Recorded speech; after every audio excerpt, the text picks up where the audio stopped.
Good morning, good morning, good morning, everyone. Welcome back to another episode of Rants About Tech Live for this Wednesday, April 9th, 2025. It's hump day, everybody. It's hump day. We had some things to get through earlier in the week. Monday was, your boy was recovering. Your boy was recovering Monday. So I thank everybody who understood that I couldn't be here Monday and decided to say, you know what, I'll join you Wednesday. And you're here with me today. So thank you. Thanks, everybody. Let me go ahead and make sure that the actual chat is up. Shout out to eInk, who reminds me almost every show to put this chat in the right position here. And because of that veracity, I just think about it when I start the live show now. So it's not even something I think about. I just, you know what? I know she's going to say it, so let me just do it before she says it. Now it's done.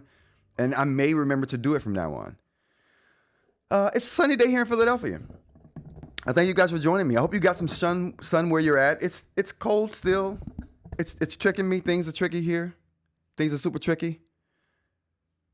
We get the clouds with the cold weather, then we get the clouds with the warm weather, then we get the sunny with the warm weather. That stays for a while. Now we got the sunny back with the cold weather. But you know what? At least I'm not in Syracuse where it's snowing right now. That's why I moved.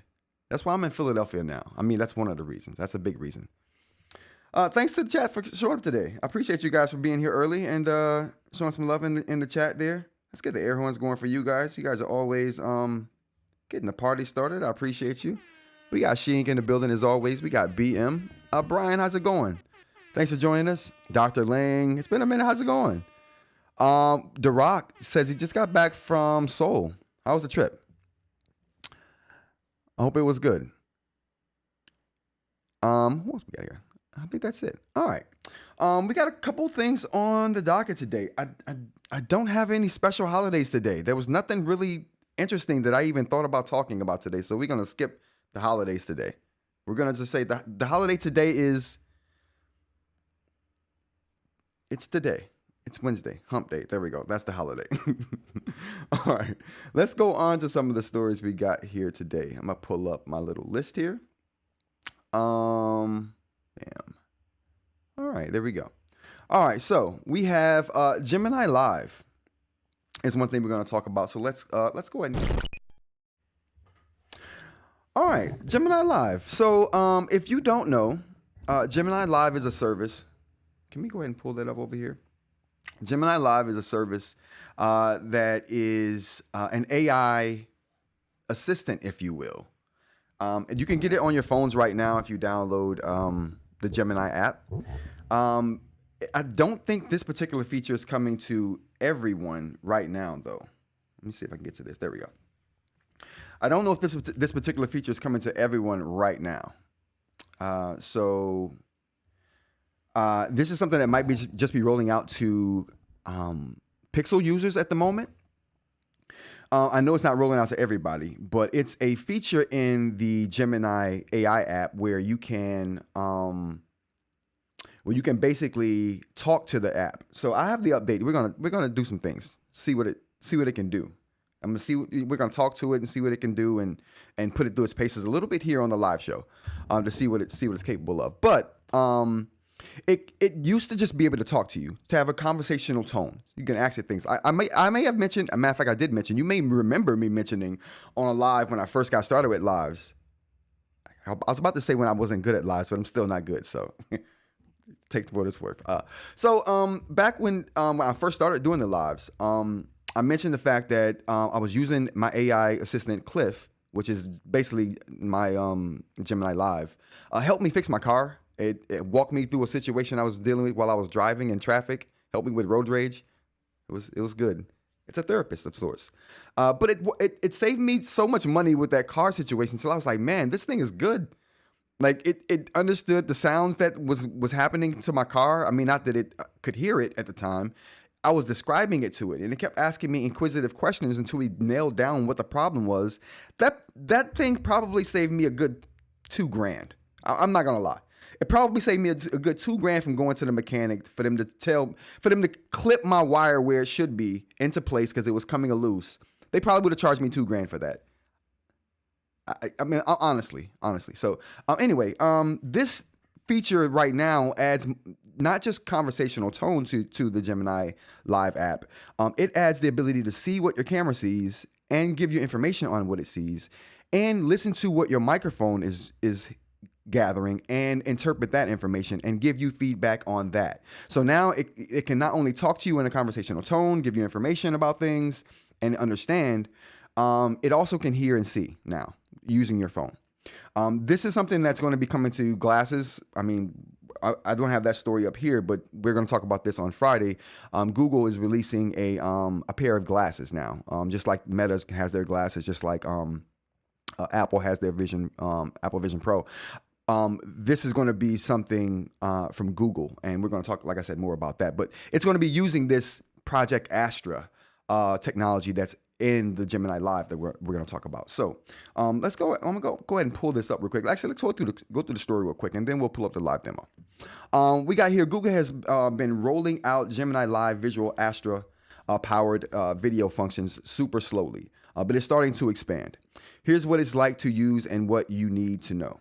The company is suggesting that the arrival of the camera and screen sharing controls are part of an April 2025 Pixel drop, but a non-scheduled set of features feels odd given the function will work on practically any Android phone.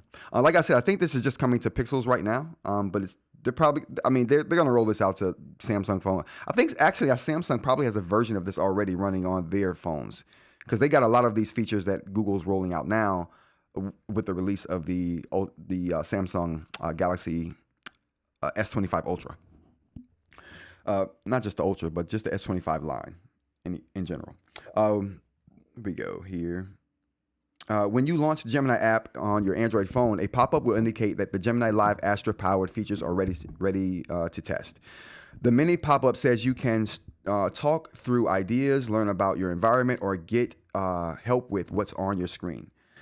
And it knows what's on your screen, kind of like what Siri does. The latter refers to the screen sharing function, which is like a souped-up version of Circle to Search. Like I said, and they have a video here too showing this, but it's a very long video, so we're not going to go through that. We're going to do a live demo, better than a video. We're going to do our own video. Gemini Live Astra, how to access. So they give you some ways to access this. And like I said, they talk about here how it's on the Galaxy S25 here, like I just mentioned. Like I said, they have a version of this already, but now they have this on Pixel phones. And so let's take a look here. All right, so here we go. We have I'm gonna take it off of the. I'm gonna take it off of my. let's take it off of my. The Meta Ray-Bans first. How do I do that? I think I gotta turn my Bluetooth off. Yeah. Okay. All right, there we go. Okay, so now we can get started on this. How's it going? Oh boy. Is it gonna work? Hello? Hi there. What can I help you with today? First off, let's change your name. Can I call you Cliff? I'm happy to respond to you, but I don't really have a name. You can call me Gemini if you'd like. So what's on your mind? Wait. I just asked you if I could call you Cliff. You didn't even answer the question. You just told me I could call you Gemini rather aggressively. So what's going on? Can I call you Cliff or no? I understand. Well, I appreciate you asking. I don't really have a name in the way people do. I'm fine with Gemini, if that works for you. Bro, you're still being rather aggressive right now. Like, Cliff. I understand your concern about my tone. I'm still under development, and I'm always learning how to communicate better. I'll do my best to keep our conversation friendly and respectful. Okay. Let's pause that. Let's go to the chat real quick before we continue that, because I feel like this is going to go down a road. Anyway, let's go to the chat. Dr. Ling says, sick at home. Yeah, RAT stream time. Absolutely. I was sick on Monday, so I think I might have mentioned that. But yeah, it was a thing. Morning, y'all. Back from Seoul. What did I miss? You didn't miss much. Reads the Financial Times. You missed a lot. Absolutely. BM says taxes sky high. It's the ball of confusion. The temptations. Oh yeah, tax season. If you guys haven't filed your taxes, deadline's coming up 15th. So get that done. Brian says, "Good morning. How's it going, Brian? Just call me queen of the nag." No. That's not a nag. That was you being very helpful. Like I said, I remember now. So thank you. And I appreciate the screaming goat. I saw a screaming goat on TV last night. It was a commercial. I can't remember the commercial. It was a screaming goat on this commercial that was so hilarious. Screaming goats are the thing right now. They're everywhere. They're the thing. They're what's in. Duroc says Soul Trip was amazing, but they also managed to impeach their president while we were over there. Whoa. I thought we had a lot going on. But it was really calm. If that happened in the States, yeah, that would not have been calm here. Mr. Media says, good morning. How's it going, Mr. Media? Let's get the air horn score from Mr. Media. That's hilarious. All right, so let's get back to our Gemini experiment here. Let's do it. Okay, we were supposed to be checking out. We got over the rather passive aggressiveness of the Gemini app here. Like, listen, I don't care what you just said, but you know what you can do? You can call me Gemini. I don't care about none of the other stuff. I'm like, dude, whoa. Okay, can you see what I'm seeing right now? I can't see anything in your surroundings, but I'm here to chat about whatever's on your mind. What's going on? Okay, so there's a feature right here. There's a camera button. Okay, now it can see this. Now can you see what I'm seeing? Okay, I see the camera button you're talking about. It looks like you're ready to start sharing what's on your screen. Bruh, we're already sharing screen stuff. So, can you see what I'm seeing though? Is what I'm asking. Can you guys see what I'm seeing? Can you all see what I'm seeing right there? Oh, whoa. Oh boy, something. Oh, let's try this again. Can you see? Okay, I'm ready to go when you are. Can you see what I'm seeing here?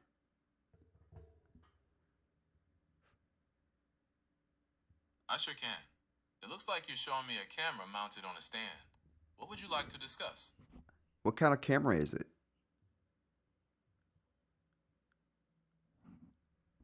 That looks like a professional video camera mounted on a tripod. Oh, Are you curious about it specifically? It's pro, all right. Who makes it though, brother? Who makes it? It's hard to tell the brand from here. Could you get a bit closer so I can see the logo? Oh, maybe. Does that help? Okay, I can see the camera a bit better now, but I still can't quite make out the logo. Could you move a little closer? If you need Or to perhaps see, tell me if you need to see the logo, Cliff, you're not very good at your job. You should just be able to tell what that is. I understand your frustration. I'm still learning to identify objects, and sometimes I need a clearer view. Okay, so it can see. Let's move on. Oh, you know what though? I wonder if it can hear. Okay, I can see the keyboard now. What would you like? I wonder if it can hear. I wonder how well it can hear. You know, we were not supposed to spend a long time on this.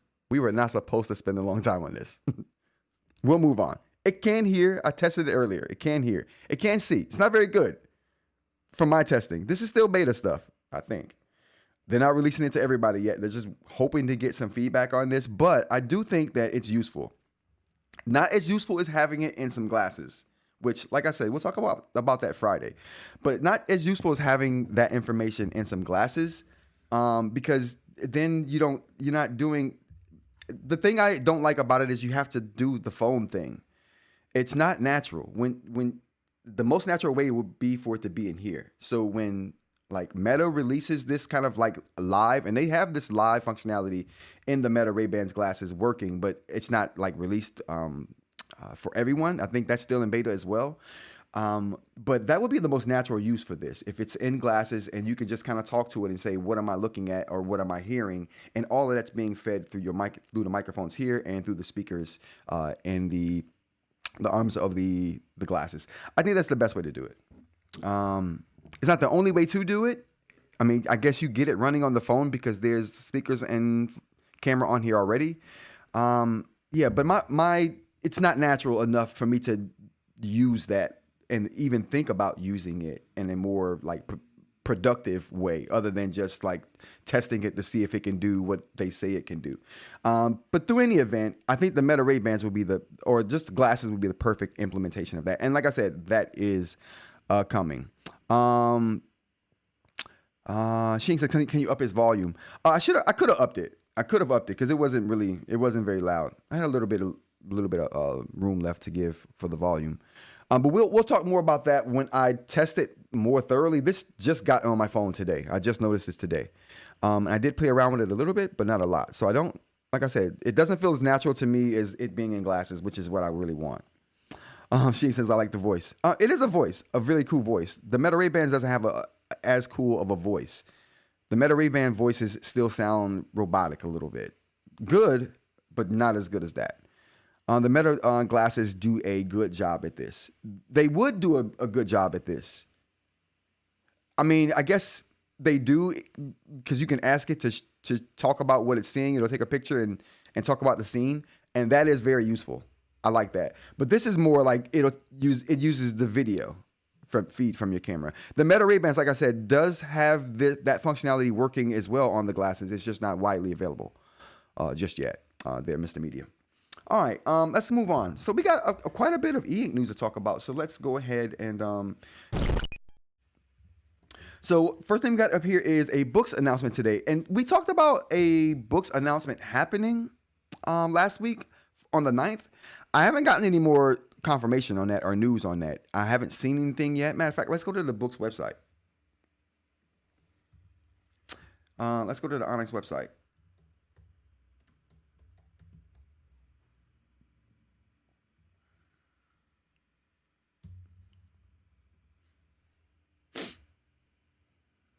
No, so we got nothing new on the site today. Yeah, nothing new on the site today. How about we go to Reddit?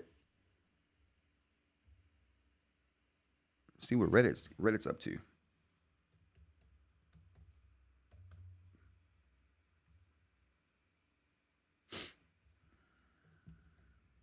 We'll hit the book subreddit up.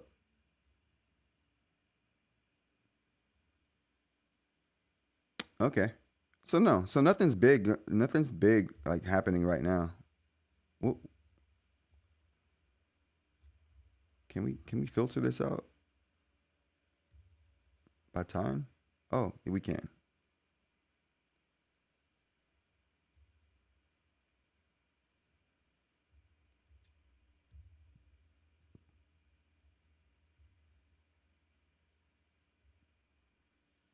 All right. So yeah, nothing announced today. Oh wait, no, they did hold one today. All right, here we go. Onyx China held a new product launch event today. So what are we looking at here? I'm not sure what we're looking at here.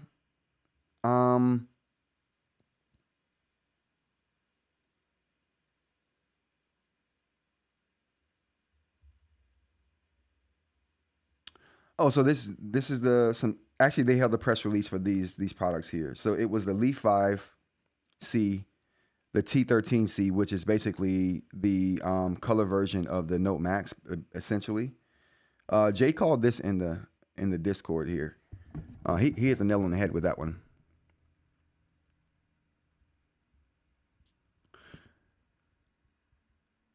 I don't know what these prices translate to in American dollars here, so I can't really talk about pricing. But they got a new mirror display. Aaron was talking about that in the Discord, trying to see what was good and bad about that. I guess they have some newer ones now, so I'd check that out if I were you. Mirror Pro. All right, so that's what it looks like here. Yeah, so it looks like we got the Leaf 5, but these are all launches in China. I'm not sure when they're going to be launched here. I assume that April 9th launch day was a U.S. launch date, but no, that was for the Chinese market.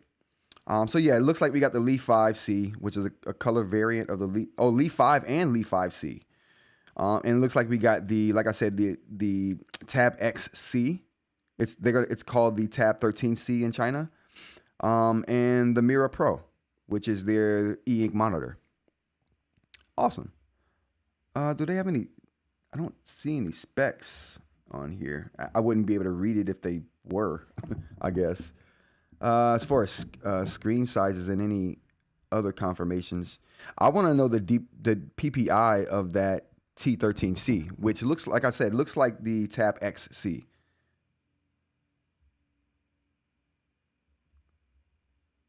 It's going to be low, super low PPI for sure. It's definitely going to be super low PPI. Let's look at this. Look at this video here. They do have.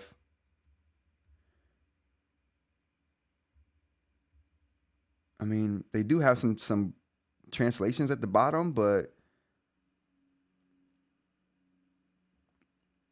they're not talking about anything specific as far as specs.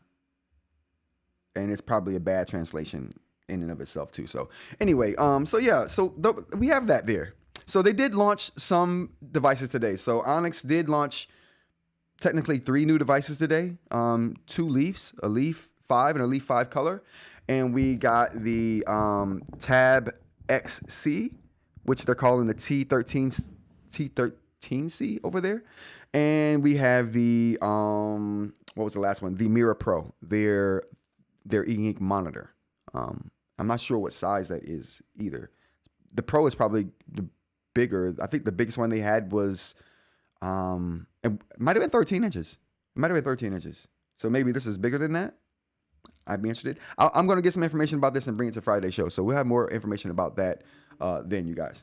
All right, so let's go on to the next topic we have up here, which is going to be new eInk technology on the horizon. So this story right here is going to be from Globe Newswire. This is typically who all the eInk press releases get released through. So let's go ahead and check this out.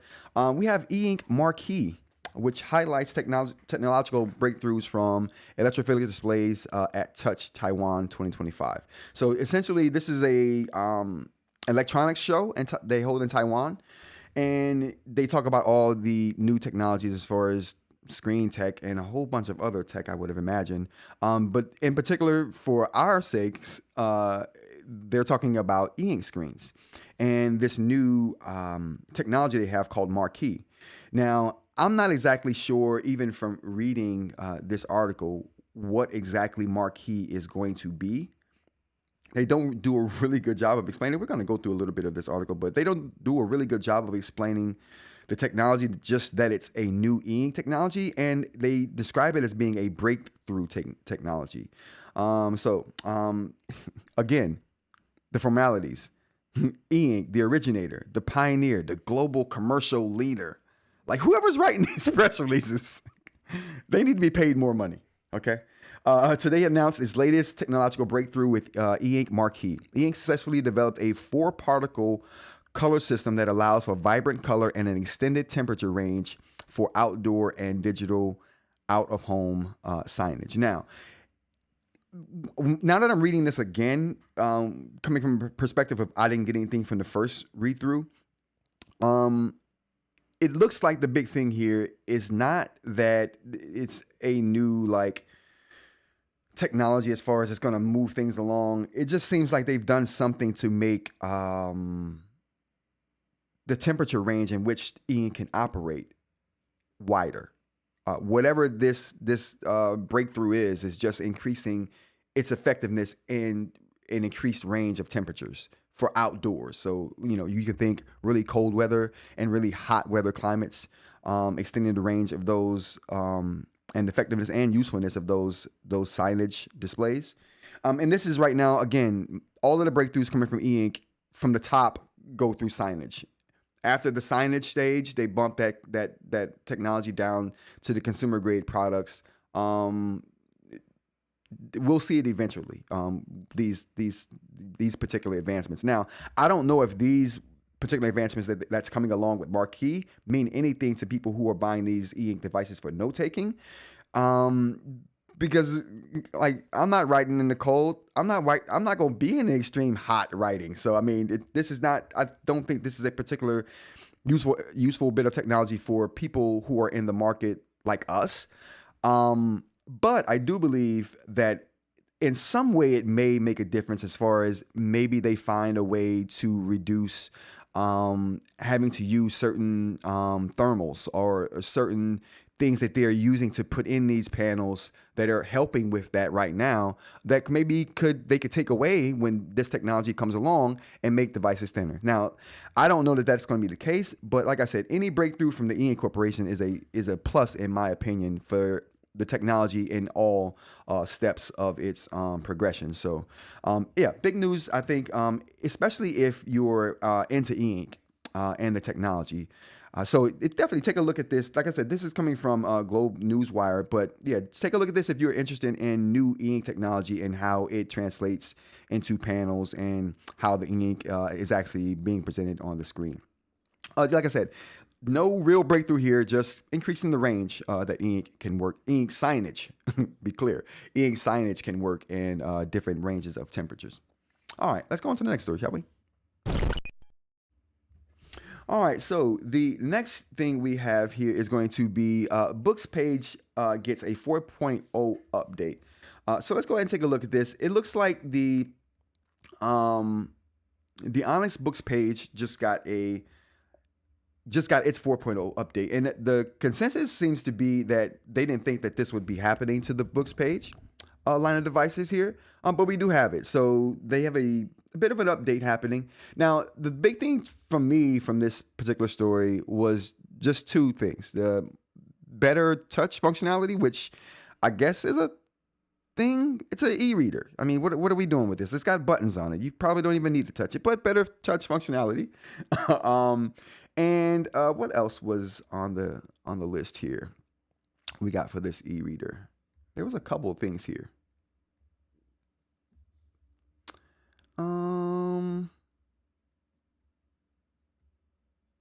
All right. I don't see the other point. Oh yeah, here we go. Intuitive touch and a refresh on and off option. So the two things, better touch controls or better touch interpretation on the screen, and a option to turn the auto full refresh on or off on the device. So yeah, is that a real update though? Like, again, one of those things doesn't even need to be there because of the buttons. Who cares? And I guess the auto refresh is cool. Options are always good. So you know what? I'm tripping. Options always good. So if you get options, more of them, good to go. All right. So let's go on to the next story we got here, which is going to be, what is the next story here? We do have one. Where is it? Oh, it's lost in time. All right, the next story is going to be remarkable price hikes coming in May due to tariffs, they say. So let's go ahead and take a look. So if you have been in the e-ink game for a little bit now, you know that most of the e-readers have gone up in price because of tariffs. Supernote probably being handling it the best out of all of the companies that I know of. They essentially got out ahead of the situation and was like, this is what we're going to do here. We're going to let our customers know upfront. They made a Reddit post saying, hey, we're not only letting you guys know upfront what the cost is going to be, the percentage and all of that and why. We're also going to share some of that burden with you. We're going to share a percentage of that cost on a lot of these tariffs. So Ratta as a company is absorbing some of that cost. So they're not passing that 100% on to the consumer, which is probably what happening in every other case that we're dealing with here. But at least, at least we have a company that's looking out. So, hats off to Ratta for taking it in stride the way they have and being transparent and, like I said, absorbing some of that cost for the consumers. We have here the Remarkable being the last of the bunch. Like Onyx already announced that they were doing price hikes as well. So this happened almost immediately from Ratta and Onyx, except Ratta took the high road and like, you know what, we're gonna absorb some of this. This is not you guys' fault. We're not gonna punish you entirely. We'll take some of that blame. But they actually took some of that in, and I really appreciate that. But here we go with the Remarkable. Now it's Remarkable's turn for price hikes. Yeah, it looks like a side note. Okay. The White House announced an increase in DDP shipment tariffs shortly after the article was published. Direct-to-consumer shipments under $800 in value will be subject to a 90% tariff. Wow. That's crazy. Rather than the previously announced 30% tariff after May 2nd. Wow. Okay, so I didn't know that. I just read that. So when I put this article on the queue, that wasn't up there. That's interesting. So I knew about the DDP shipments under $800 getting a break in tariffs. Actually, people were using that law to their advantage. And using multiple packages to keep the cost under $800 per package. So this was something that has been going on for a little while, the DDP shipments being taxed. I forgot what they call that law though that put this into place. We talked about that on a live too, maybe a couple weeks ago, maybe 3 weeks ago now. But this what what is this? 70%? Not 70%. It's a 60%. The 60% increase in the tariff costs. Whoa. Okay. All right. So you probably can expect that cost to go up even more. Whatever Remarkable was thinking about raising the cost to, we don't know because this article doesn't say. Whatever they were increasing the price to, you can expect it to be even more than that now. So they made a comment in this article where Remarkable is like, listen, if you were planning on buying a Remarkable, if you even thought about it remotely, or you buying accessories, do it now. Do it now before May 2nd, because you don't know what the price is going to be. All right. Anyway, now Remarkable is emailing customers to warn of upcoming price hike. Well, let's get to the beginning here. Of all the e-reader brands sold in the United States, Remarkable might be the most interesting. Its tablets are primarily marketed as digital note-taking devices, but they're surprisingly versatile. We use a Remarkable Paper Pro to read comic books, draw pictures of Snoopy, type out blog posts, and perform a range of other fun tasks. None of that was work-related. But wait, the Remarkable is capable of work. I don't want, lest you think that it's not, people. I gotta be the Remarkable stand. There's another Remarkable stand in here as well. I gotta be the Remarkable stand here. We have a Remarkable stand that we uncovered in last week's show. I forgot who it was though. Oh my God, I forgot who it was. Oh, it might have been was it Dr. Nerdy Ninja? It might have been Dr. Nerdy Ninja. I can't remember. But anyway, yeah, you can do work with the Remarkable. It's not about fun and games of Snoopy and blog posts and fun tasks. It's not all about that. It's good stuff. Now Remarkable is emailing customers to warn of an upcoming price hike. Rival e-reader brands like Boox implemented a price hikes earlier this year in response to Trump's tariffs, but Remarkable managed to avoid import taxes through its delivery duty paid or DDP model, popularized by direct-to-consumer storefronts like Temu and AliExpress, breaking down of the bundles so they all are under $800. Yeah, they're smart. The DDP loophole is closing on Monday 2nd, hence the need for price adjustments. So I guess they're cracking down on that, breaking down of the bundles and raising the price. The email says, we'd like to give you a heads up about changes coming to our prices in the U.S. next month. Due to increased costs, we've made the touch decision to raise our prices starting in May. We'll share updated prices soon. Until then, our prices will stay the same. So if you've been on the fence about buying a new folio or marker, upgrading to a Remarkable Paper Pro, or treating someone to a paper tablet, now's the time. And I agree wholeheartedly. Remarkable won't announce its upcoming price until May, which isn't too surprising given the White House's extreme unpredictability and the CCP's aggressive response to the U.S. imposed trade war. That said, it's important to emphasize that Remarkable follows a direct-to-consumer or delivery duty-paid shipping model. The 104% tariff rate on China, which goes into effect tomorrow, April 9th, won't affect DDP shipments under $800 in value. Such products, which have long been exempt from import fees under that's the law, the de minimis loophole, will face a relatively mild 30% tariff after May 2nd. So I guess they can use that de minimis loophole still with the breaking down of the bundles. That's still going to face a tax, but it won't face the increased tax. But anyway, everything's going up. So yeah, if you're looking at buying one of these devices, like that May 2nd deadline is coming, you may want to purchase what you're going to purchase or make a decision by that date, because the prices of most things will be going up at that point. All right, let's go to the chat real quick. What do we got here? BM says, yeah, Ratta, you're the best. Absolutely. Ratta did us a solid on that one, with absorbing some of those trade tax costs. Everyone should get an iPhone easy before, dollars go higher. Yeah. I haven't heard Apple raising prices, but you can probably imagine,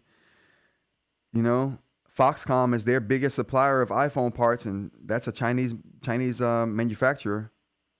So, Sheen says, I adore Remarkable for personal use or just as a paper notebook replacement. It's just not really good at sharing. So So I have to go through some hoops. I'm getting that now because I'm using the Remarkable Paper Pro. Well, not the Remarkable Paper Pro, but the Remarkable 2 right now as my show notes device. I've been using it as my show notes device for a couple of weeks now, and that's one thing I'm noticing too, eInk, that exporting is not as seamless of an experience as other devices. It's just email. All right, so let's go on. Aaron says, I can't buy a new tablet right now because I just bought eggs.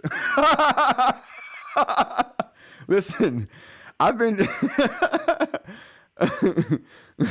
That's funny you say that. I got a story. We'll get to that. I bought my Manta because of this trade war back in January. Yeah.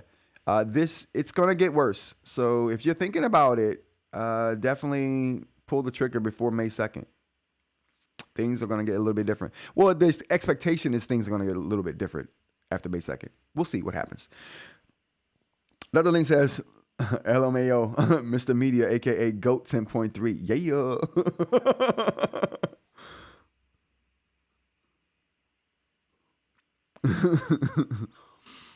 Oh, my goodness. GOAT 10.3. Oh, I like that. I like the Go 10.3. That's cool. I like play on words like that. That's pretty cool. Nerdy Ninja, were you the other Remarkable stan other than me in here? Was that you? I think that you uncovered yourself last week as being a Remarkable stan. It's okay. You can say it. I am as well. It's all right. If it wasn't you though, I understand that as well. All right. So yeah. Interesting stuff. So like I said, get your devices now. May 2nd deadline coming. You're gonna want to have your stuff situated by then. I'm scheming on that the Tab Ultra C Pro. I haven't sold this. No one wants to buy my Note Air 4C though. That's the problem. Oh, Dr. Nerdy Ninja said yes. Oh, you sold your Remarkable? You sold your Remarkable? Oh, now I'm by myself. It's just me holding it down for Remarkable against the savages. Easter Bunny going to charge us reciprocal tariffs. They are. Like these eggs don't grow on trees. Speaking of that though, I feel so bad. Every week there's a food drive here on the corner of my block, and I'm like 2 houses from the corner.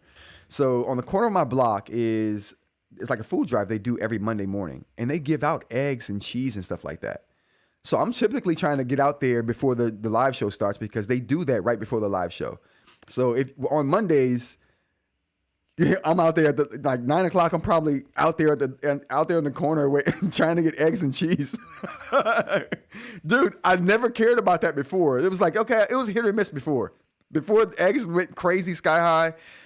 I mean, they've been sky high for a little bit now. But before that, like it was hit or miss where I would go. Now I'm like trying to be out there every Monday because if I don't do nothing but get eggs out there, like free eggs, come on, chill out. Chill out. You got to take them free eggs when you get them. Especially right now. They cost about as much as a tablet. Dr. Link says, put me in the Pro Remarkable camp too. Oh, thank you. Whoo! Whoo! Thank goodness I'm not by myself. Thank you. I appreciate you. Dr. Ling. Whoa. Wrong one. Okay. All right. Let's go to the next story here. Simless BigME hybrid to compete with Boox Palma. Maybe. All right. There we go. Okay, so let's take a look at this story here. I think this is a very cool idea. Because I say this because it's maybe a few reasons, more than 2. So, friend of the show, fellow YouTuber, Ed over at Organize for Change, the Supernote guru, aka him, said he ordered the Highbteak phone and canceled his order. He mentioned that somebody else, I don't know who, somebody else he mentioned as well, got it, didn't like it, returned it or whatever the case, or maybe just kept it because they had to. But I haven't gotten good returns from this. I haven't gotten good vibes from the people I've talked to about this phone. So for them to be like, okay, you didn't like the phone? Let's do it way cheaper. Take the SIM card out. So it's not a phone anymore. Now we're going to have it compete with the Palma. Genius. I mean, the Palma is like, they're going different directions. The BigMe decided to go with phone and then the small e-reader, turn the phone into a small e-reader. Onyx is like, we're just going to turn our small e-reader, the Palma, into a phone eventually. That's what we're going to do. So they're converging, and then they'll be diverging. They'll cross. You get the sound. I forgot what they call that in science. The Doppler effect. Ooh, you didn't think I knew that, did you? You didn't think I knew about that Doppler. Oh, that's a doppelganger. I got that wrong, though. I'm sure I got that wrong. Let's go into the story, though. Highbteak smartphone is ditching its SIM and turning into an e-reader like Boox Palma. The Highbteak e-reader will have specs similar to those of the smartphone model, maintaining 275 ppi. BigMe likely aims to undercut Boox on Amazon by offering a more affordable e-reader. My problem with this is this. They could have cleaned up. BigMe, if you're listening, take note. This is the way you do this. You can't take the trash design that you came out with for the Highbteak. I don't know who authorized that. Who okayed that design? They should be fired immediately. What you should do what you're doing. Take the SIM card out, but take everything and do what you're doing. You're doing great so far. The hardware, though, that's where you're going to mess up. You need to make a all metal, just feels good in the hand, looks premium, solid. Put the money you're saving into pulling that SIM card out, put that money into the hardware design. Make this thing irresistible you can't not look at it. Make it so you want to look at it. Glass, metal, just go a whole different direction than what Onyx is going.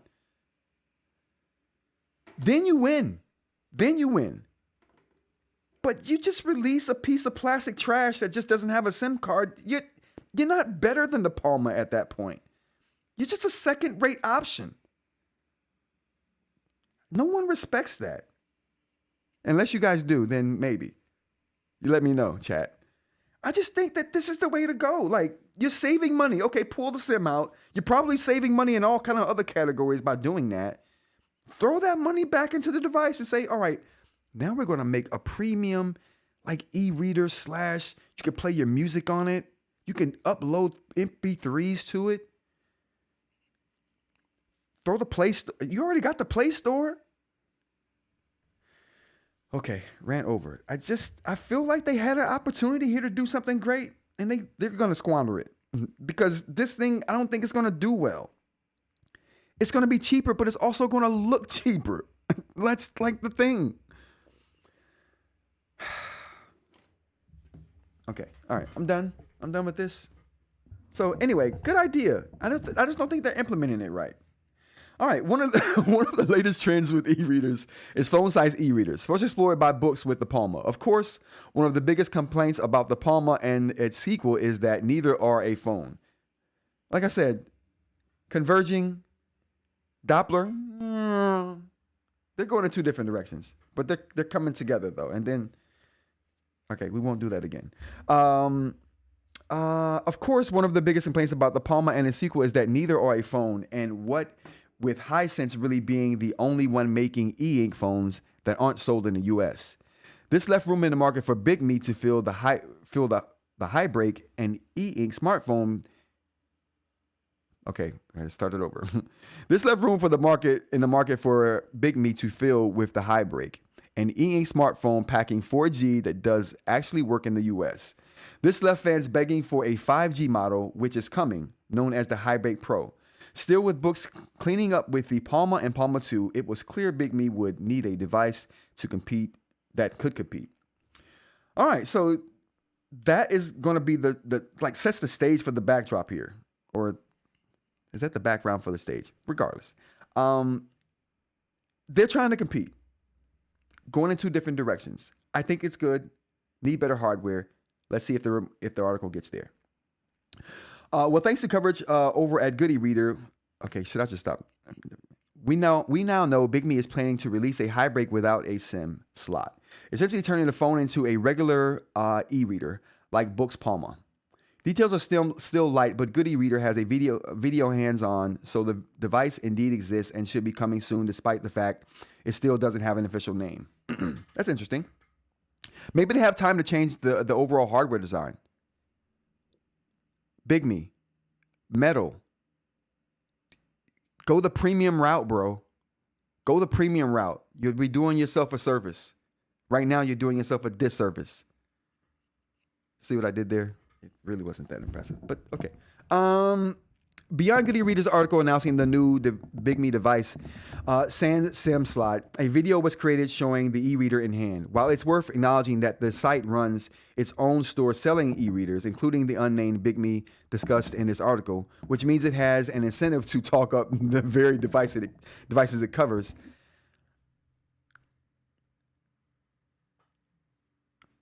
Ed, you've been vindicated, bro. Ed, you've been vindicated by Android Authority, a longtime respected source for Android information, respected in the journalism world. They're calling out Goody Reader. You're vindicated, bro. Okay, all right, moving on.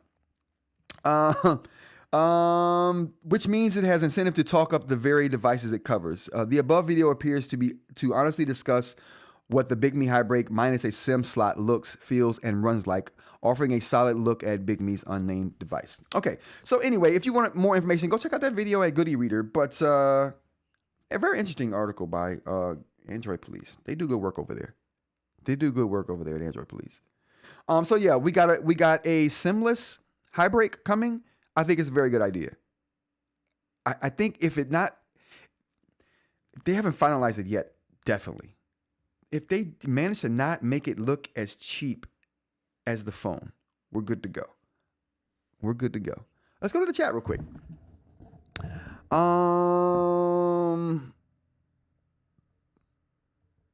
Shing says, way to go at Dr. Ling. I am a remarkable stand too. They do some things really right and sometimes really wrong. Mm-hmm. It ain't all peaches and cream. It ain't all peaches and cream in Remarkable Land.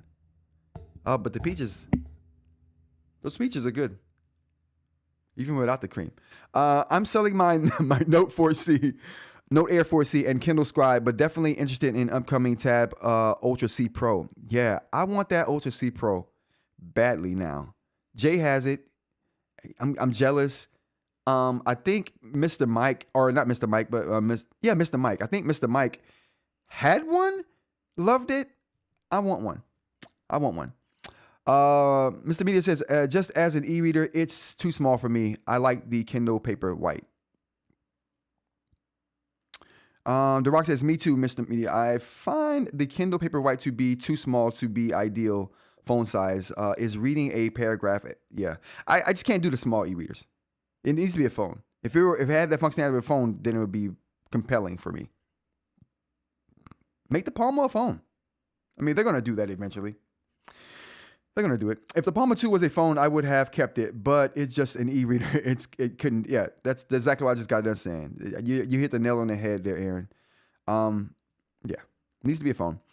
If my phone doesn't feel and look like a brick, it's not a phone. It's true. Dr. Nerdy Ninja, after 40 plus years in the IT industry, I'm not looking for anything small. My eyes need bigger at this stage in the game. Absolutely. Absolutely. Or premium. Premium.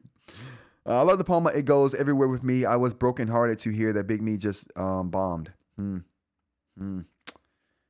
it's sad. It's sad. All right. Let's go on to the next thing we have here, which is going to be our Viwoods AI paper discussion. So let's go ahead and get to that. Really? There we go. All right.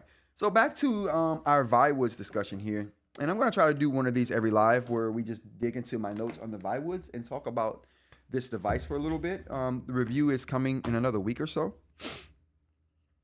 So I'm getting that together. And I figured we'll talk about what I have unearthed and what I'm unearthing in this process. And we'll relate this to some other eInk devices, and it'll be a whole eInk discussion. So let's do it. So, can we just... Bam, good to go. All right, so, I was about to complain about this fingerprint reader. Oh boy, I was about to complain. It must have felt the complaint coming. It must have felt it. It knew it. All right, so we have the Viwoods AI paper here on the latest firmware. Here, what is the firmware? We won't get into that. That's going to expose... I'll be exposing all kind of sensitive information. I'm trying to stop. So we got the Viwoods AI paper here. Trust that it's on the latest firmware. I checked it this morning. We also have right here, if you don't know that, you can't even see it. You can't even see that. Oh boy. Can you even, you can't. Oh, you can't.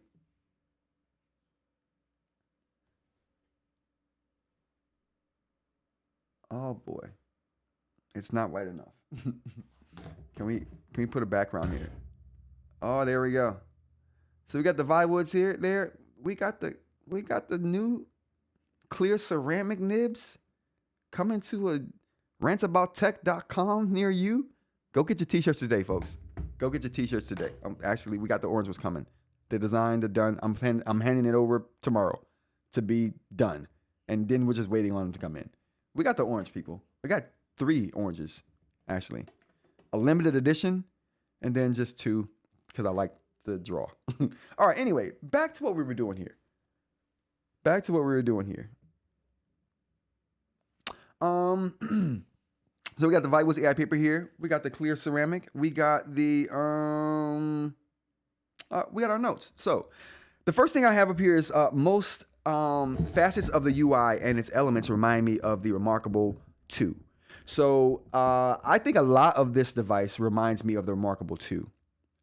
I mean, from the design of the physical design of the actual device, from the dimensions to the really bold blackened out icon selection elements here, straight out of a Remarkable playbook.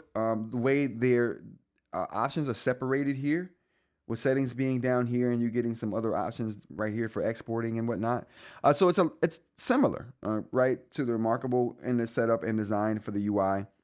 The Remarkable was so much more elegantly laid out, though. I gotta say, this just makes my brain hurt looking at the jumbled mess that is the home screen here. I don't know what it is about it. You would think I would like it. I think I mentioned this before. I'm not going to rant on it like I did last time. I'll keep the rant to a minimum today since I've already done a full one already. But this is a jumbled mess to me. My brain doesn't look at it and think anything organized. It's like, why? Stop. Can you get me out of this? Whew. I mean, this isn't that much better, but you get what I'm saying. So let's get down to the thing here. I don't like the UI elements and how they mesh. The UI is just, to me, it's just not inviting. It doesn't scream unique, inviting, or structured. There we go. It lacks the structure that my brain needs to deal with UI in a professional sense. But anyway, functional though. I mean, it's not the worst thing in the world, and for e-ink platforms. You know what? I'm lying. Is it the worst I've ever encountered? Yeah, it might be the worst because even the eNote, their UI and the way it was laid out to me, it's just better than this. So, I mean, the Remarkable kills in this area. Supernote kills in this area. Onyx, it's a jumbled mess, but it's not a confusing jumbled mess for me. It's a jumbled mess, but I can understand. It's method in the madness. There's no method for this madness for me. But moving on. I love the uncategorized, unclassified notes. So for that, I like that because it reminds me of old school devices.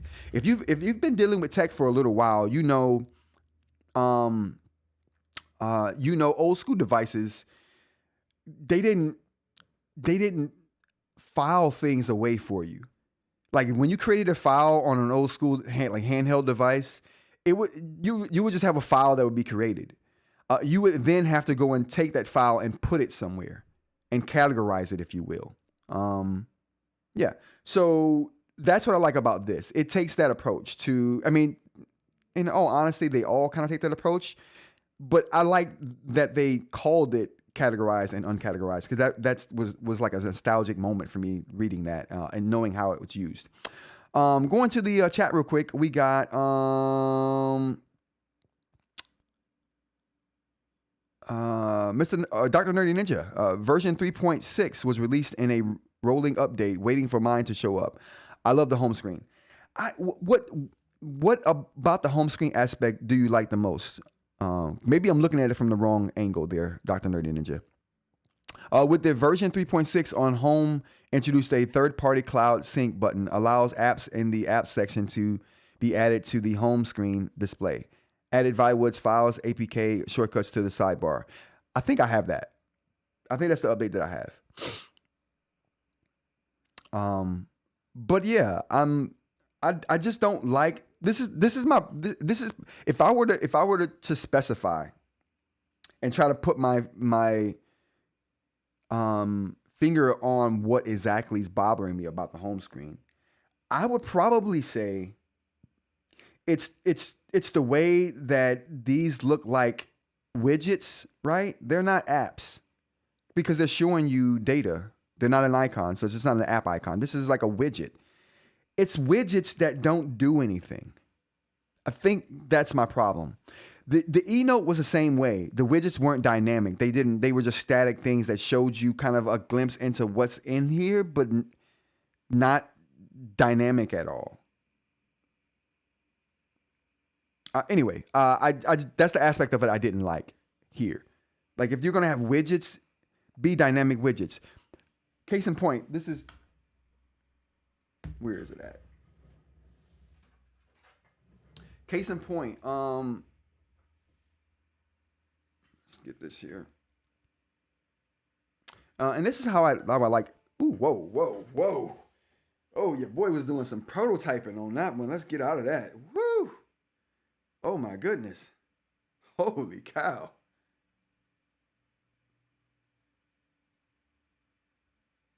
Okay.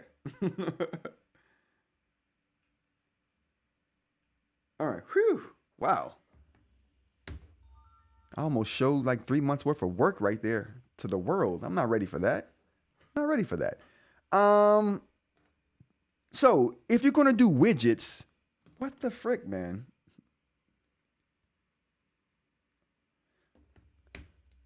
Well, oh, okay. Oh, it's because it's, there we go. Because it's Mac. There we, okay. I was doing that wrong. All right.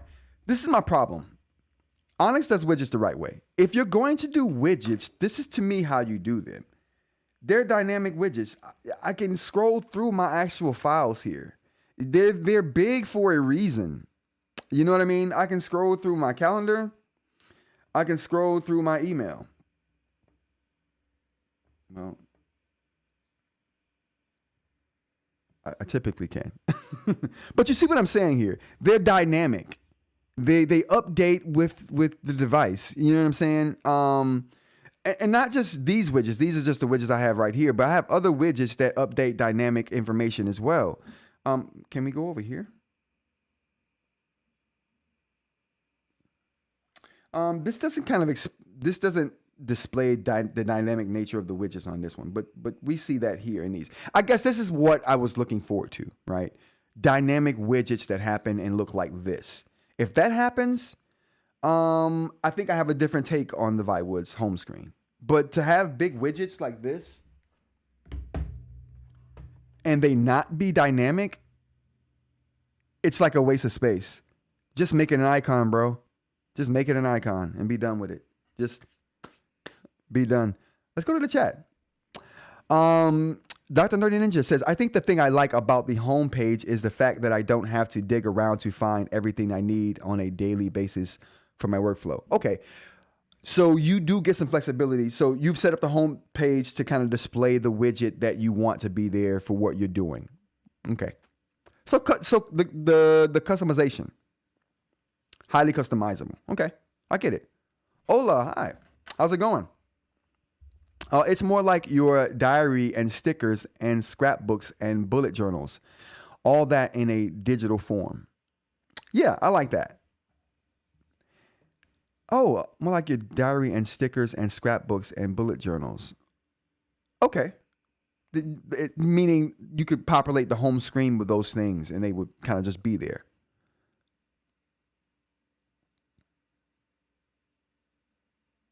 Not lost in the links and hyperlinks and headers and tags. Viwoods are the closest to your paper diaries and journals. Okay, I see what you're saying. It does work in that way. You're right. The only thing it has is only thing this device has is tags. And maybe bookmarks. Parmesan. Oh, I see what you did there, Parmesan. I see what you did there. I like that. I had some Parmesan cheese last night. Good morning, everyone. I just got a Boox Go 10.3 about a week ago. Should I do the beta update to 4.0 or do you suggest I wait because it's too many glitches? Stop. Don't do the 4.0 update on the 10.3. Don't. You don't know. Oh boy. Can we? I don't know what happens to my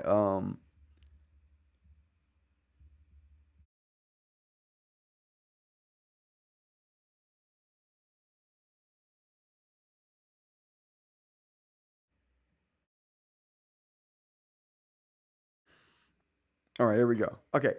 If you haven't updated your Go 10.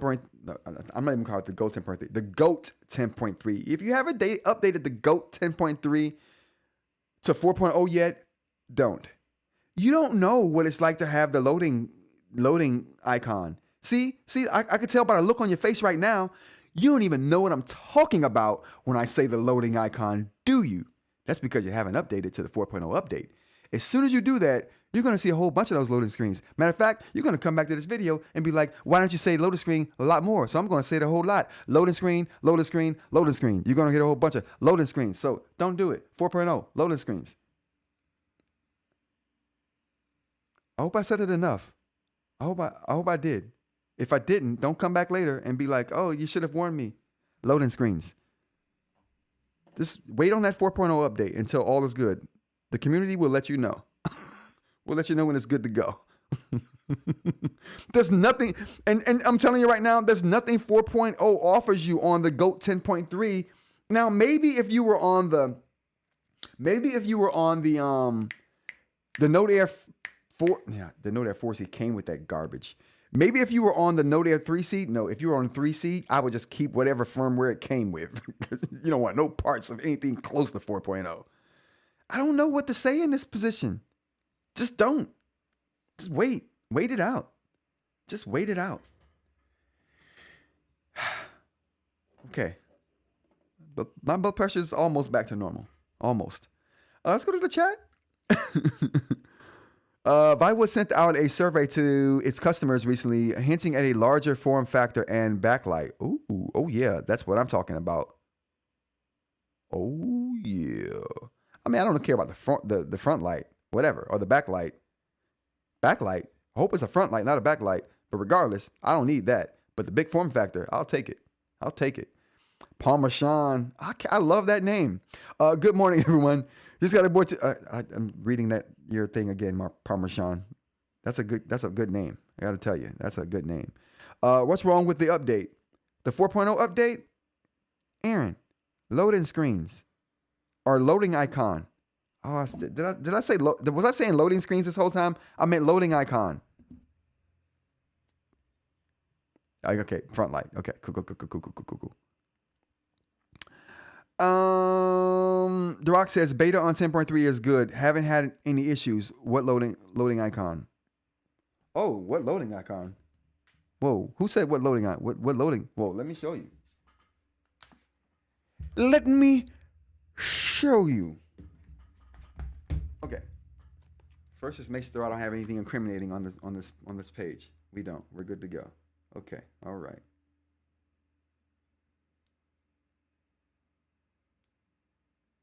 Oh, I just forgot. I can't manipulate things with my finger on this thing anymore because the palm rejection is so bad. Okay, moving on. Nope, that's not what I wanted there.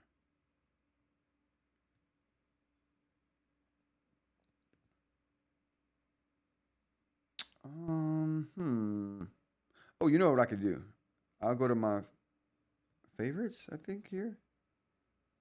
Yeah. Okay.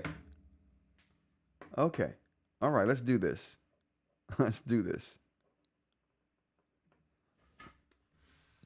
I have to do everything manually now because my keyboard shortcuts don't work now. Oh my God. I'm getting that Steam Deck. It's got to, Stream Deck. It's got to happen. I'm tired of this. I'm tired of losing that connectivity. Is it working now? Oh, it's not even doing anything. Oh, whatever. Okay. So anyway, loading.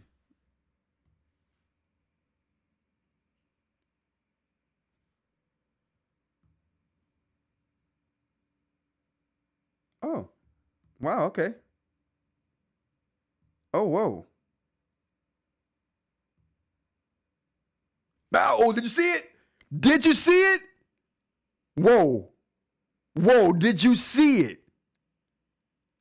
The feather with the loading underneath with the dots. You ain't see it? All right, let's do it again. You got to pay attention, man. You got to pay attention. Look at this. Look at the screen.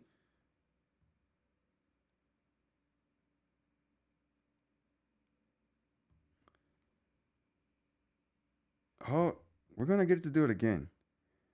It's not doing it as much now, I got to say, but it's still doing it.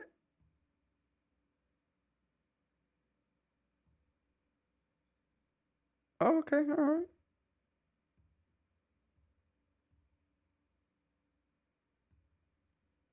Okay. All right. I know I'm not tripping. Hold on. Wait. Let me calm. Oh, did you see it?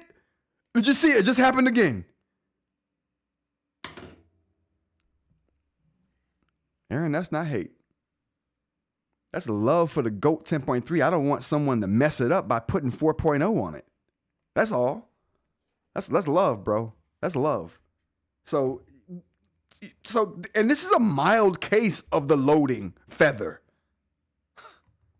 That's a mild case. You get a 20-page document in here. Oh boy, that's a good time. If you like wasting time, that's a good time. So anyway, yeah, that's what I'm talking about. That loading feather. Why am I doing this? Anyway, let's go back to what we were doing before I had to show that load. So that's what 4.0 brings. Not just that. I swear my GOAT 10.3 is more sluggish now after that 4.0 update than it was before. There's nothing 4.0 brings to the game for the GOAT 10.3. Nothing. The outlines, trash. Use tags, way better. Just saying. I'm just saying. It's the truth. Am I lying? Chat, am I lying? Okay, back to the Viwoods. I feel like I've been yelling. Get excited. passionate about this stuff. I've never seen this loading feather. What? Have you updated to the 4.0 update?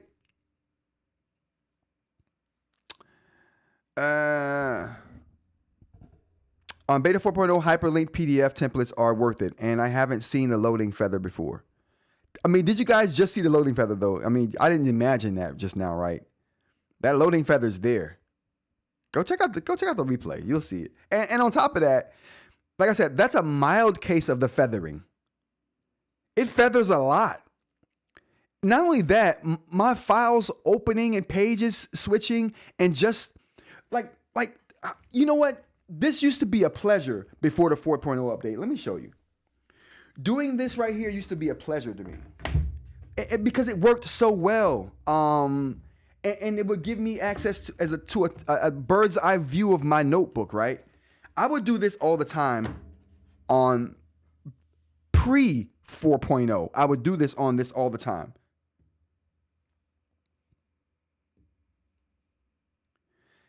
Now, while we wait for this to populate, I'm going to tell you why I don't do it anymore. I don't want to wait for these to populate.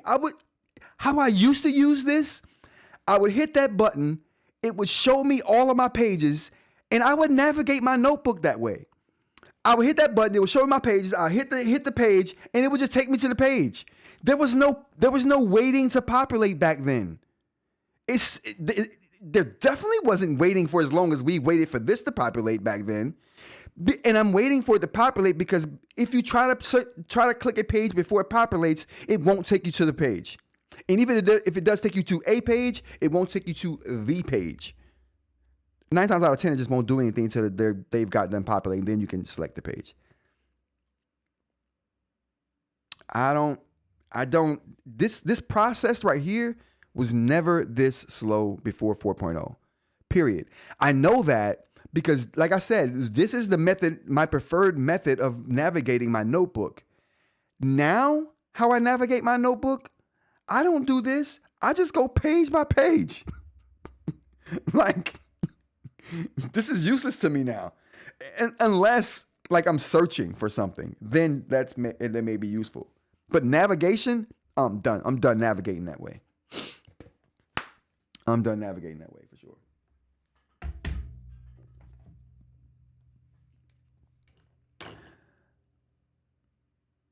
Oh, snap. We got people in the RAT Discord. Well, I'm in a live chat in Discord right now. So if you guys got links, pictures, GIFs you want to throw them up. It's all fun. That's why I keep the live chat open up here. So anyway, and I appreciate people going to the Discord and hanging out. That was awesome. And I was sick the other day for like a day and a half, or not feeling well for a day and a half. And it was good seeing people being really active in the Discord, despite my absence on the Discord. So I really, really appreciate that. And it just shows that it's a community. Like, I never felt more like a facilitator than I did the last couple of days, not being able to be in the Discord like I normally would be. And my title in the Discord is facilitator. I'm going to change my icon to a whiteboard. The ultimate facilitator icon, the whiteboard. People just gather around, use the whiteboard to talk, write on stuff, share with everyone else. It's great. It's great. I think I should be the whiteboard. I have a whiteboard right here. We got eInk tablets on them hanging up. My preferred way of hanging eInk devices. All right. Back to what we were talking about, though. I can't use the Go 10.3 that way anymore. And that tells me that it's slower, a lot slower than what it used to be. And like I said, I had never seen that loading feather before the 4.0 update, but now I get the loading feather everywhere. It's the same loading feather on the Go 10.3. So it's the 4.0 update that's causing the problems. It ain't the device. The Go 10.3 was running like a dream before. A dream. Okay, what do we got? Oh yeah, live voice is active as well. Parmesan, I do love a good rant. Yeah. Parmesan says, sorry I hijacked the chat with all the 4.0 update questions. I do like when Rod goes off on a rant about tech. Yeah, listen, you hit the nail on the head with that one. I got going. Okay. All right. So back to what I was saying though for this update or for these notes on the. I haven't even got through a page yet of the notes. So I love the uncategorized classified notes. So what does it mean by that? So let's go to paper here. Oh, it's not even. I forgot I turned on the transparent screensaver. It's good. It's a good time. See, the fingerprint reader just not. There we go. It needs to be better. That needs to be better. More times than not, I have a problem with that. I love the fact that it's not a recessed button like on the Note Air 4C. I want to break that every time I try to put my finger in that recess and get it right. I like the fact that it's actually, it sticks out a little bit. Gives you, not a lot, just enough so you don't have to struggle with it. I love that. But it needs to be better. It needs to work better. Anyway, let's go to paper. And as you can see, we have, unclassified. But you know what though? Now that I'm looking at this isn't like, you know who does this, the uncategorized, categorized the best? The eNote platform does the categorized, uncategorized the best. Their folder management is pretty good, with the exception of you can't exactly duplicate and move folders. You have to cut them and move. It's a whole to do. Anyway, right here you see we have unclassified notes. It shows us we have 4 of those. And these are all the categories of notes that you have. I guess they have so many note apps because they're like, we don't trust you to make your own folders for different types of notes. So we're going to make different notes apps. So whatever type of note you're doing, you just go into that app to create that note and we'll keep them all together right here for you. I think that's what's going on here. I don't like it, but at least now I understand it a little bit more. Maybe. Anyway, they have unclassified notes here, which, like I said, I like that because that lets you see what notes you have that aren't connected to an actual folder or file, right? So you can go in and say, okay, I can just go and create a bunch of notes, right? And note that they'll all be under the classified notes. And whenever I want to find all the random notes I've made and then want to go and classify them, I can just go into the classified notes thing, select the note, and then you can move it to wherever you want to move it to. Again, they only give you these 4 sections. So now I think I understand why they made like 4 different note apps, because they didn't trust us to make our own folders, which, bro, I get that we're moving away from the desktop experience. I get that a lot of younger people don't even know what a file is or how to create one or what a file system is. Like, they only know cell phones. There's no file system they're exposed to on a cell phone. And who uses desktops anymore? Everyone's got iPads. File systems are going to the wayside for people who know how to use them. I guess this is a sign of that. They're like, you're a dumb millennial. A file, you don't even know what a file is. A folder? We don't trust you. We're going to do it for you. And we're going to call those folders apps. Because you know apps. You're too stupid to know folders. So, we get it? I gotta think that that's what they were thinking here. Especially looking at this, how it is right now.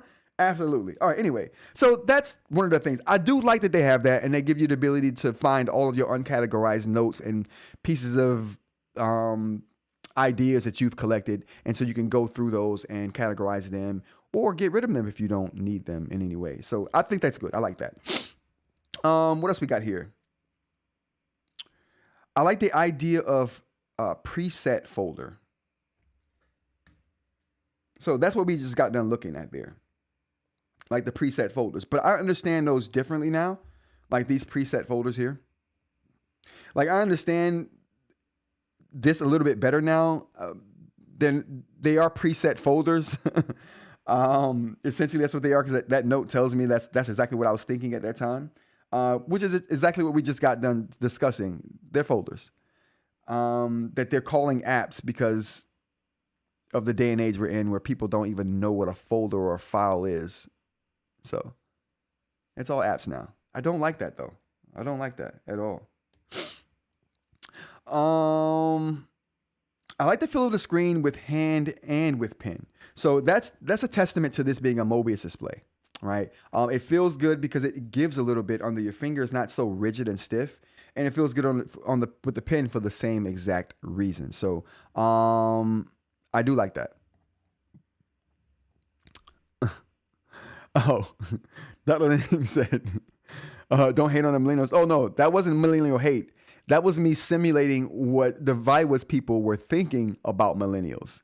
That was me doing a little bit of acting. I'm not very good at it. So, no, I don't have millennial hate. I don't have generational hate at all. Like, that's for another person. I don't even understand the generational hate, to be honest with you. I think all generations, I think every generation, this is my personal take on generations. My personal take on generations is every generation is better than the one before it. Period, point blank, no question about it.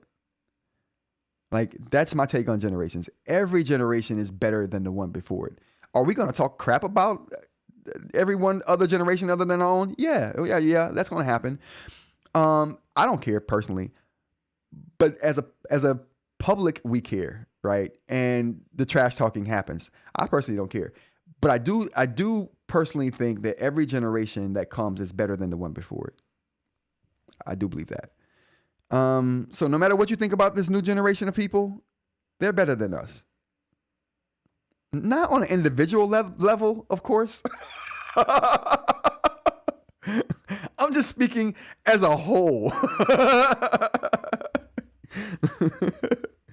All right. Anyway, moving on.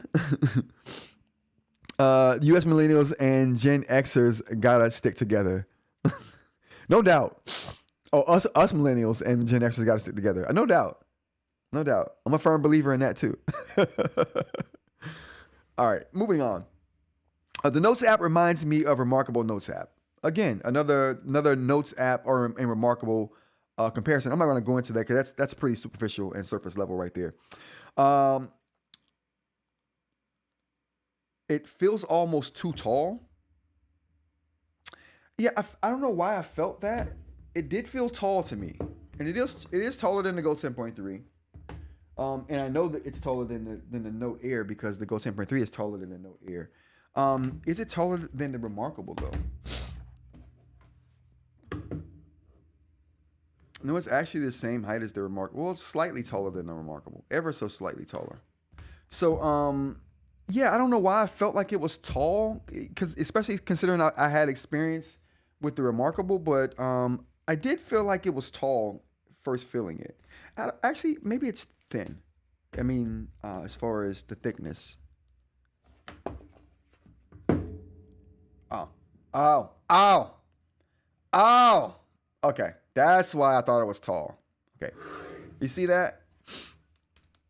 So it's the same height as the Remarkable 2, but not as wide. You see? Well, actually, it's taller than the Remarkable 2. And not as wide. So it felt super tall, not because it is much taller than the Remarkable. It felt that way because it's not as wide as the Remarkable, which makes things look taller and slimmer because it is slimmer, and it's taller too, just ever so slightly. Oh, what else we got here? Very good implementation of the hand write anywhere feature. Only one that allows you to pick entry point with pen for editing. So what I meant by that is when you go into, say, let's go into, we'll go into Chrome. Oh, let's get through this.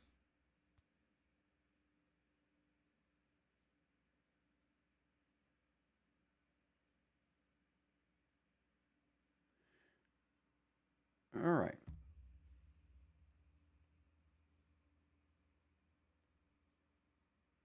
All right, there we go. So we got Google right here.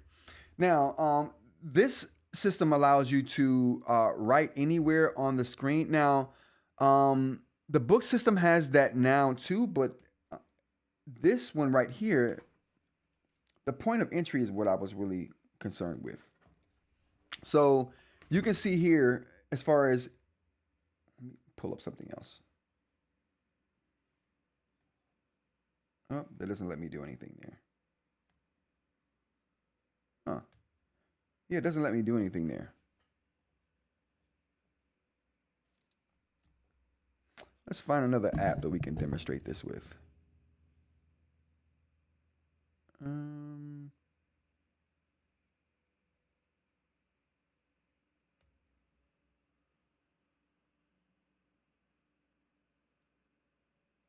Wow. All right, you know what we will do? We'll just create a note.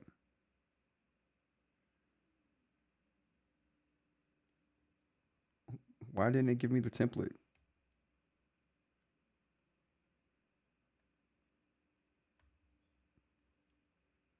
Okay, we won't be able to demonstrate that. You know what though? Let's just go into the Chrome and we'll show the global. So we'll click on here and it'll give us the ability to, like, that comes up there, but this gives us the ability to write anywhere on the screen. As you can see, there is no text box down here. Oh, can I? All right, so there is no text box to write in here. The whole screen is the text box, if it were, as it were. But I like this, and I called out the feature on this particular section because two things they do right. They have the arrows here to move the cursor left or right in case you need to do some editing, right? That's super clutch.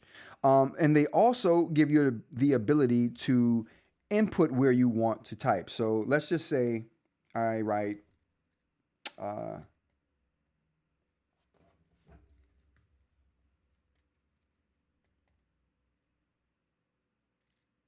because that drop down comes up, it doesn't even let me, it won't even let me do that. Let's do it here. We'll do that here. Oh, it's asking me to this demo's not going well. So we won't be able to demonstrate that. Rest assured, there is a global handwriting tool, and we'll come back to that particular one when I have a more structured demo to show you on that particular bit. But essentially what happens here is that it allows you to input your cursor wherever you want to when there's something written down there. So let me go put that there. It doesn't stay there. Oh, just great. Just great.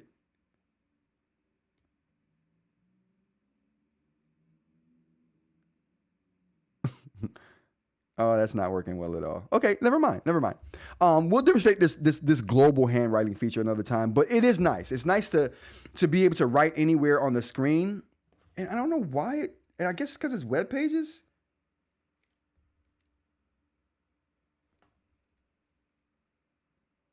And like, I do not want to give up on that right now. I don't know why, but I don't. All right, you know what we're gonna do?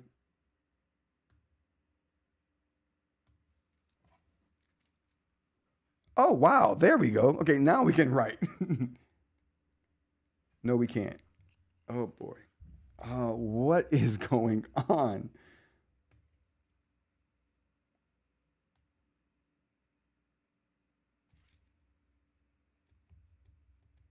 So it'll let me type, but it won't let me write. I don't know why I'm going to yahoo.com. It's just a default that I like to type.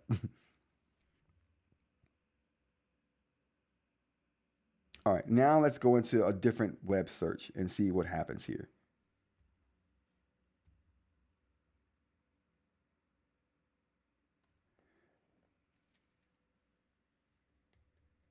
Okay, now it's working. Why on their own site is their app not working? Oh my God. Okay, let's talk about that for a second. I really don't like that. I don't like this trend of, and this is one reason why I like the way Ratta does things so much. Okay, let's talk about this for a second. So I don't like the trend of companies making apps and making features and functionality for apps that don't work with their features, or features that don't work with their apps. Like if you have a web app,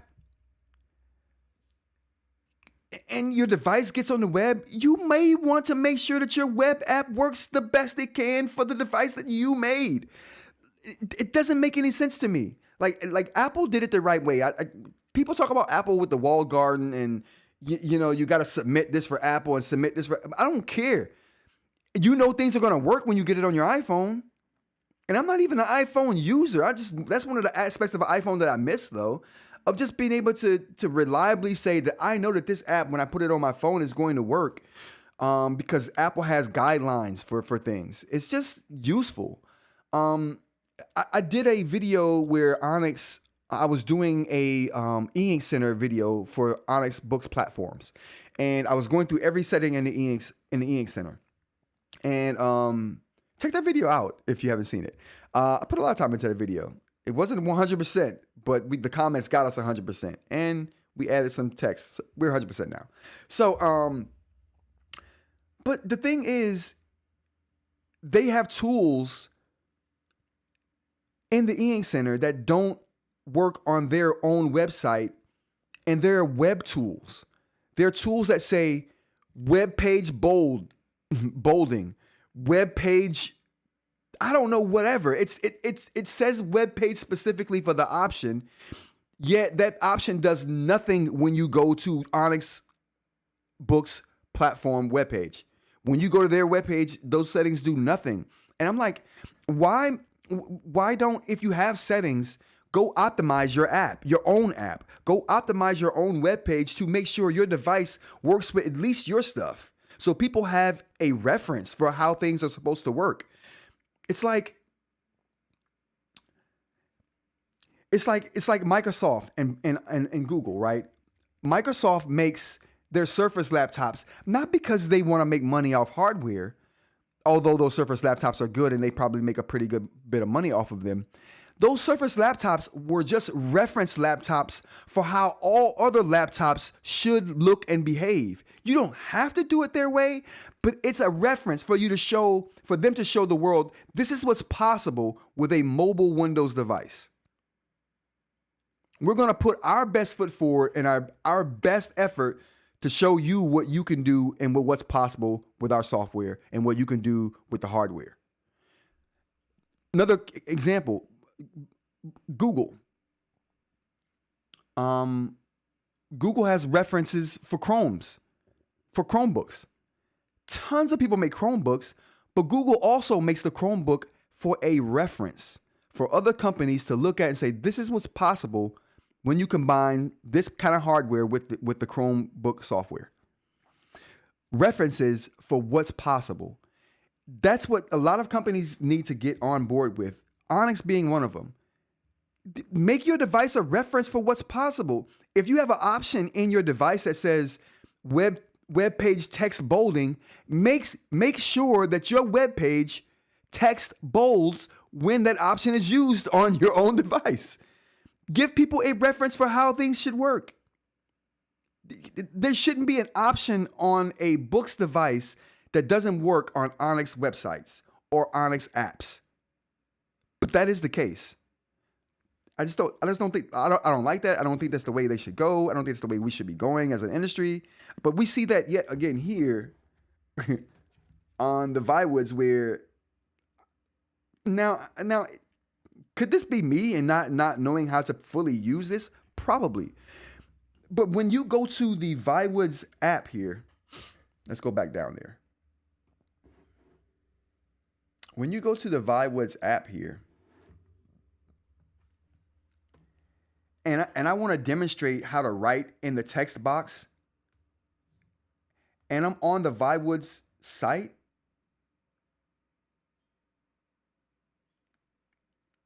this is their site. This is what comes up when you first open the Chrome browser. The fact that I can't tap in this text box and just start writing what I want to put in like I can in a different website. Let's just do this. I'm going to just try to type yahoo.com in there. I can't. It won't let me. I want to go to the email and just type in my email down here for the sign up, And this is not me signing in. This is just, I want to put my email in here to sign up for your newsletter. It's just to be as simple as me putting my email in there and moving on about my day. But here we go. I go into there.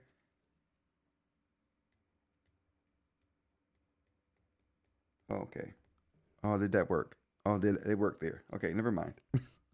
It worked there. Good to go. I mean, I couldn't see a thing, but it worked. At least it worked. But here in the actual URL bar, it doesn't work.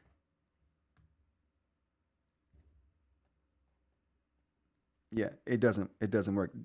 As soon as I start writing on the screen, everything goes away. Now, if I go to Yahoo Mail or Yahoo and try to type in the search box or just type in the URL here. Oh, maybe that's a URL thing. Okay, chat. I just went on a whole rant for no reason. Oh my.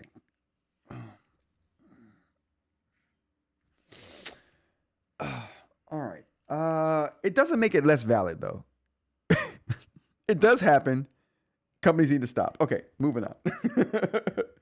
So that's a toolbar thing. So when you're trying to do the toolbar, you can't write. You have to type for the not toolbar, for the URL bar. If you're trying to type in a URL, you have to type it in, not write it in, because the system just won't let you. Okay, anyway, moving on. I spent way too much time on that. Way too much time. I don't know, Zoomers and Boomers getting duped by AI. Oh, yes. Voice and everything. I just saw a movie. What was it? Called The Beekeeper. That kind of talks about people taking advantage of the elderly. Interesting movie. Very interesting movie. Jason Statham. Jason Statham? I think it's Statham. I could be wrong. All right, moving on. What else we got here? The handwriting feature anywhere. All right, so we tried to use that, or tried to do a demo of the handwrite anywhere feature. It did not cooperate with us at all. I like that feature. It could be implemented better on this. We'll move on. Tries to name your files like how Google Docs does, by your first few words written. I like that. Okay, so I like that. So that's something that the Supernote just added to their search functionality as well. And it actually stays there, which I think is cool, or the bigger thing there. Not a very good selection of good templates. No template with margins. I think every template selection or template collection should have a template that has margins.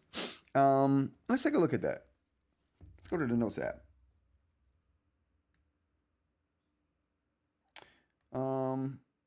Let's take a look at some templates here. Yeah, so we're looking at templates here, and yeah, you're not going to see a template with margins here.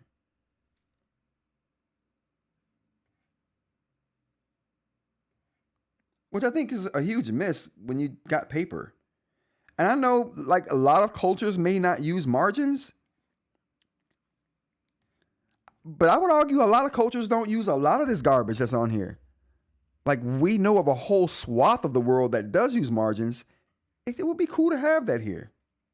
You know? It would be cool to have that there. Whatever. So no margins. You can always make one. You can make templates. But it's whatever. I just think that they should have added one. That should be a basic template to have. A lined piece of paper with margins. Not even on both sides. Just on one side would be good. Palm rejection is horrid. We won't go into the demo on that. We'll save that for the actual video. But yeah, I did not like the palm rejection. Who has this device in the chat? I think that is it Dr. Ling? Do you have this device? I think it was Dr. Ling.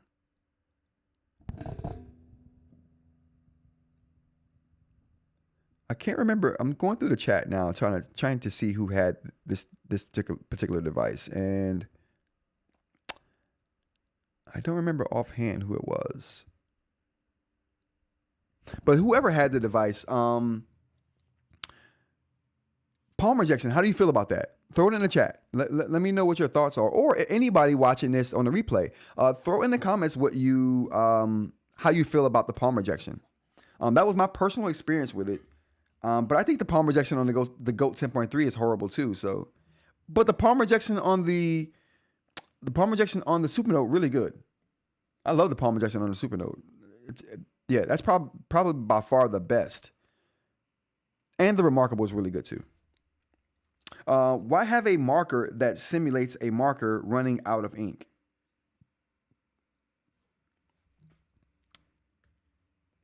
Why have a marker simulating a marker that's running out of ink?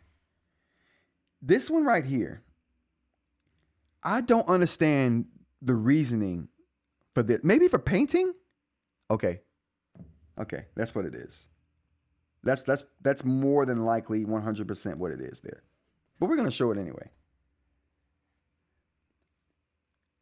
That's for painting, right? It totally looks like a marker running out of ink. I'm not going to hold you. And that's the first thing I thought when I tried to write with it. But I didn't think about drawing with it. Let's see here. What can we draw real quick?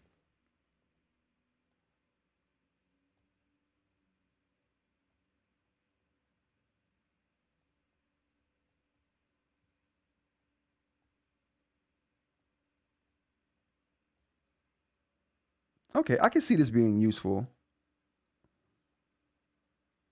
I can see this being useful. I mean, I have to get into my drawing bag, but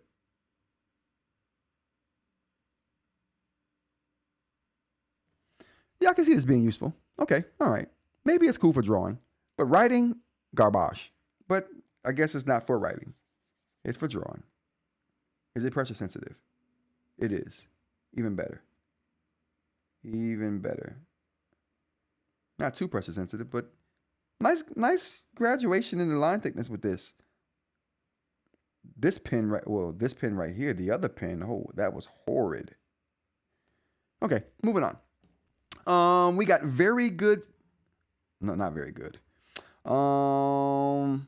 Marker simulating marker run out of ink. We did that. No stroke erase. No stroke erase. Why would there not be a stroke erase on a device? Now I'm trying to think if Remarkable has a stroke erase, and the Remarkable doesn't have a stroke erase either. That's not good for a digital device where you want to get rid of strokes and not whole letters, like, right? So let's look at the eraser we have here. We got circle erase, lasso erase. We got erase, which is a normal erase. And then we have erase all, which you can erase everything on the screen. But no stroke erase. That's odd. I didn't like that. I don't like that at all, that it doesn't have a stroke erase. Selection tool, a bit sluggish. We talked about this already, so I'm not going to go through that again. We've already talked about how sluggish I feel like the selection tool is. Dr. Ling says, I don't have Viwoods. Who was that? I don't know who that was now. I have Manta and Remarkable Paper Pro and have tried Boox and Scribe. Palm rejection performance goes Manta, Remarkable Paper Pro, Scribe. Oh, yep. Bam. I totally agree with that, Dr. Ling. Totally. So that's a good book. So Dr. Ling says palm rejection for performance from best to worst is Manta, which I would totally agree with. Remarkable Paper Pro, totally agree with. Like I just said those two, and not in that order maybe, but definitely top two. Scribe, and then Boox last. I've never tried the Scribe to see how good it is, but I will say the Manta probably has the best palm rejection I've seen. They had a problem for a little while with their eraser coming up, but that's a thing in the past. It is the best, in my opinion, right now as well. All right. Standard Wacom nibs won't fit pen.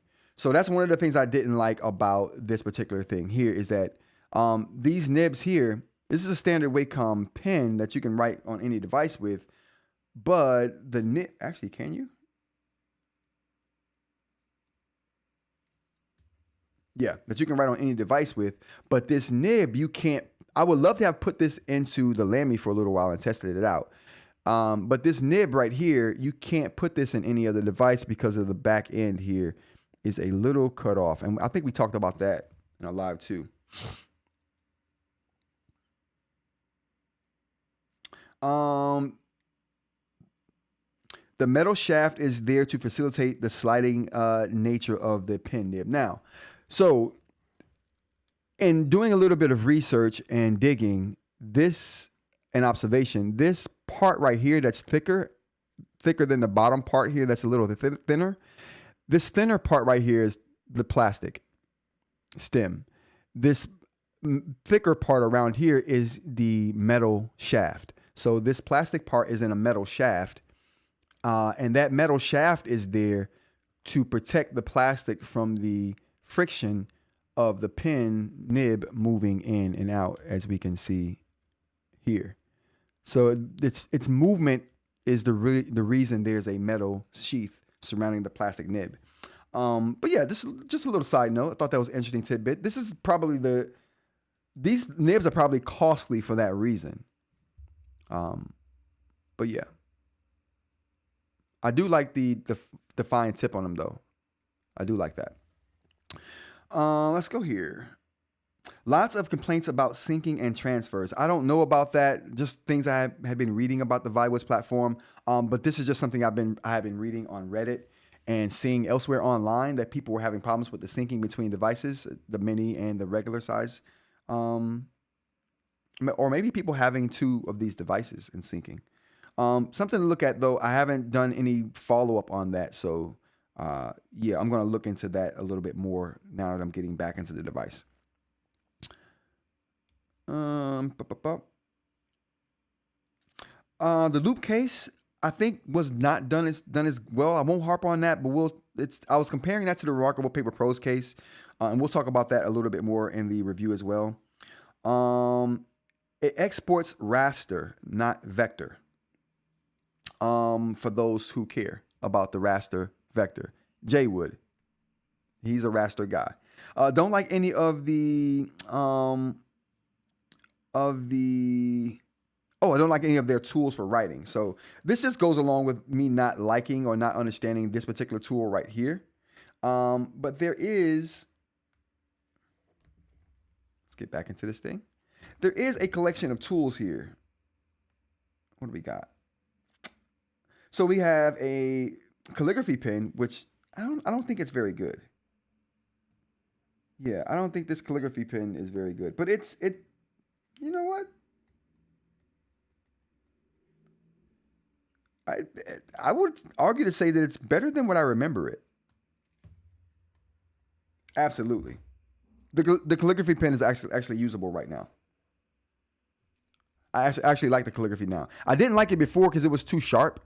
But this new update definitely smoothed out the edges on the calligraphy pen to the point to where I like how it looks and writes now. Yeah.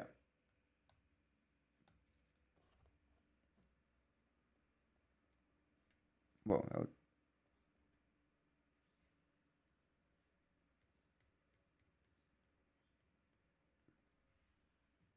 I mean, it always felt good. See, we still got that problem with the stepping. Oh, this is actually not even showing stepping. Yeah, the calligraphy pen is not pressure sensitive. So I thought that it was at one point. Let's try the pencil here. Oh, wow. They've did a nice job in working with their pens here. Okay, I'm going to say that right now. This was a preliminary note I took, and just off of using it right now, their pens have gotten a lot better. A lot better. Yeah. Aaron says palm rejection is trash on books. Yes, it is. Absolutely. The scribe palm rejection works great. I keep hearing it. My first initial take of the scribe was that it was garbage, but the more I get into the community and the more people talk about the scribe, everyone seems to like it, especially the pen. Calligraphy pens show best when you write in cursive. I agree. And the pen is better now, Dr. Ling. It didn't used to be this good. I'm telling you right now. The calligraphy pen and their pens in general as a whole weren't this good. They look a lot better than what they did. So my hat's off to them for working on their tools. No one works on their, well, yeah, they do. Ratta works on those tools too. So never mind. All right, moving on here. This is the last page we'll do. Case hinders fingerprint reader update. No, it doesn't. So I initially thought it did, but the more I worked with it, maybe it just broke the case in. Maybe it's just a little stiff at first, but now it's a little worn in and broken a little bit. So it facilitates my finger on the fingerprint reader a little better than what it used to. But it sits perfectly now. It doesn't work as great as I want it to, but I don't have a problem with the case hindering my finger on the fingerprint reader. Where is the refresh button? Why is it hidden? So I couldn't find refresh. And for an eInk reader, why would you not have a refresh button? At the very least, a gesture to be able to refresh. I thought, well, maybe the back button, if you hold it, it'll refresh. No, back button just goes back. There is no refresh. And I thought, I think every eInk device needs a refresh. And, this device, no different. And this is Carter 1300 too. Definitely needs a refresh. So, is it Carter? I think it's Carter 1300. But definitely need a refresh on those particular panels. And I've always kind of thought that from the get-go. Whew. Wow. All right. 2 hours. Wow. That was a long live. We got through 3 pages of notes. 3 pages of notes on the note. Not the note. We got through 3 pages of notes on the Viwoods. What else did we do? We got through some news, and it was a lot of eInk news today, which I thought was pretty cool. A lot of eInk news to look forward to. Thank you guys for joining me today and making it an awesome and lively conversation. I really appreciate you guys. It was a good live today. I probably went on a little long, but it happens. What are you going to do? Again, join me Monday, Wednesday, Friday, 10 a.m. to kind of whenever, Eastern time. On Saturday, 7 p.m. to kind of whenever. Those times will be changing here, sadly, you guys. The live times will be changing. I'm going to put out a post talking about the new times and the new days and what I'm going to do when I figure that out. But the live will be changing, but I'll get that information out to you. But for now, Saturdays at 7 p.m. Eastern time, so kind of whenever. Yeah, definitely join me, everyone. I hope you guys are having a great midweek. We made it to Wednesday. You only got 2 more days. You can do it. All right, everyone. Thank you for joining me. Hope you have a good rest of your week. And until next time, take care. Oh, I got to do it with this one now. Oh, I just ruined my whole feng shui. I got feng shui. It's just not happening here. So, all right.